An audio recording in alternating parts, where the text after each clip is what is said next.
alla quarta edizione della Festa della Musica Attiva. Buongiorno, benvenuti a nome della Fondazione Ghirardi e dell'Associazione Corale Santa Cecilia Coro Città di Piazzola sul Brenta, che ha contribuito all'organizzazione di questo evento, a cui siamo molto grati, e il Comune di Piazzola.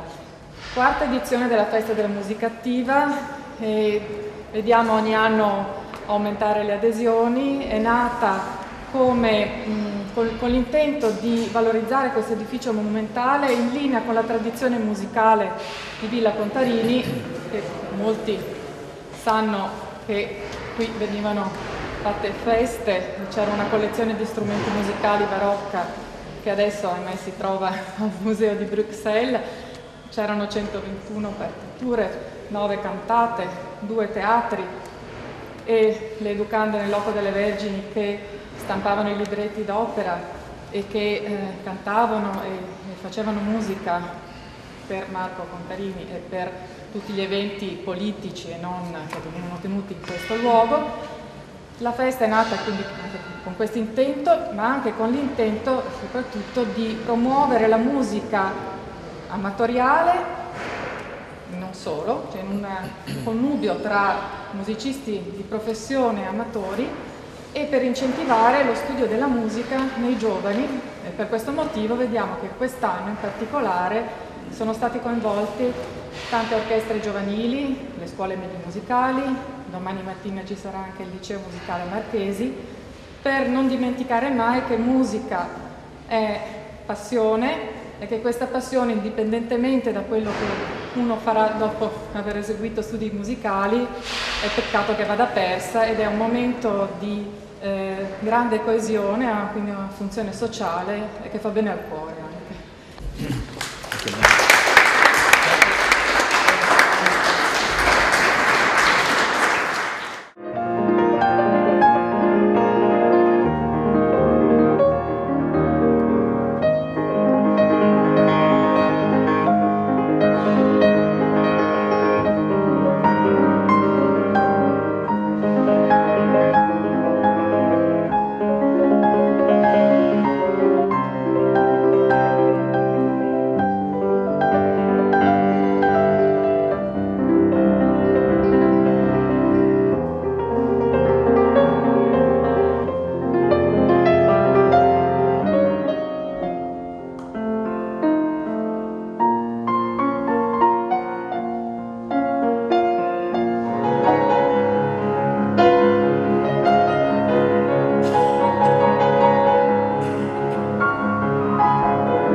Rassegne fantastiche, dare un po' di visibilità a questi ragazzi che siano già diplomati o che stiano studiando di tutte le età, abbiamo appunto dai 15 ai laureati, e sono sempre troppo poche purtroppo.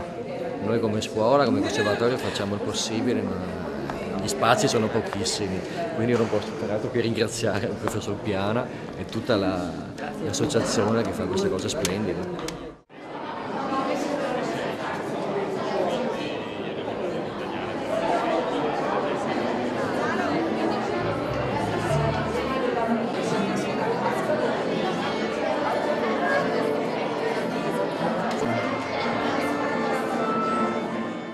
un grande momento, un momento importante per tutti i ragazzi che per la quarta volta, che anche quest'anno vengono qui in Fondazione Ghilardi in Villa Contarini, ecco, per passione a celebrare l'importanza, ecco, della musica.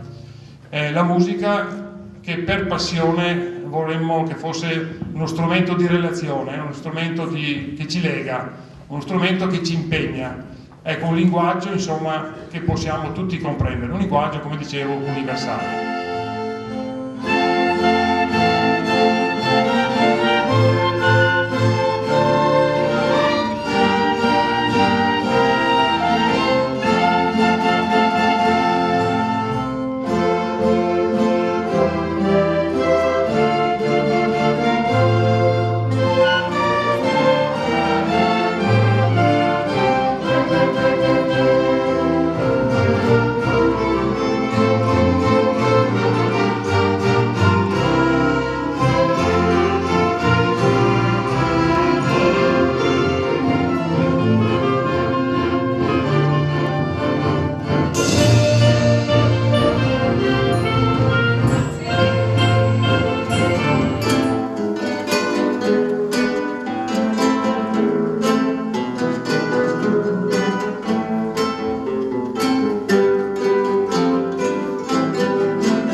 Questa manifestazione è un'iniziativa molto bella, soprattutto è un modo di sfruttare un luogo prestigioso per dare un incentivo, un incoraggiamento a dei ragazzi di fare quello che fanno nella loro routine scolastica. La partecipazione è stata molto soddisfacente dal nostro punto di vista di commissione, perché i ragazzi hanno mostrato un entusiasmo veramente incommiabile, una determinazione nell'affrontare il pubblico che a questa età è difficile riscontrare. Non è nello spirito di questa manifestazione cercare di tirar fuori dei grossi talenti, è un'iniziativa promozionale, per cui già il fatto che i ragazzi partecipino volentieri in un così alto numero è una cosa assolutamente positiva. Naturalmente all'interno della rassegna si sono evidenziati anche dei talenti, delle persone che si spera faranno strada, è presto per dirlo a questa età. Da quello che hanno fatto vedere oggi sicuramente ci sono speranze.